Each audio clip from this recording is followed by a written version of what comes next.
Hello అందరికీ welcome to my mini vlog. బుట్ట బొమ్మల రెడీ అయ్యి ఎక్కడికి వెళ్ళామనుకుంటున్నావా?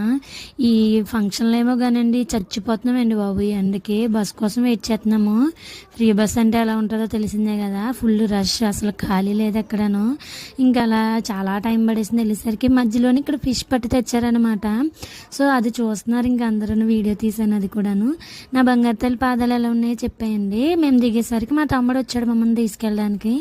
సో ఇంకా అందరము బయలుదేరిపోయి మళ్ళీ అక్కడి నుంచి ఫంక్షన్ దగ్గరికి అయితే వెళ్తున్నాము. ఇంక ఎండకి సారీ ఏమీ ప్రిఫర్ చేయలేదు. ఫస్ట్ ఫుడ్ ముఖ్యం బిగులు అని ఫస్ట్ ఫుడ్ అయితే తినేస్తున్నాం అనమాట. తర్వాత ఖాళీ ఉంటుందో లేదో, పాప ఒకటి ఏడ్ చేస్తుంది బాగా ఎండగా ఉండడం వల్ల. సో అందువల్ల ఫుడ్ అంతా తినేస్తున్నాం. ముందు ఫుడ్ తినేసిన తర్వాత నెక్స్ట్ పాప దగ్గరికి వెళ్ళాము. ఇక్కడే ఫంక్షన్ జరిగేది. డబల్ ధమాకా లాగా ఇంకొక ఫంక్షన్ కూడా తగిలింది. అక్కడికి కూడా వెళ్ళాము. మళ్ళీ రిటర్న్ బస్సే, లేకపోతే ఆటోలు రావు అక్కడి నుంచి. మళ్ళీ బస్సే ఎక్కేసాం అంత ఎండలోని. వచ్చేటప్పుడు చల్లగా వర్షం పడింది.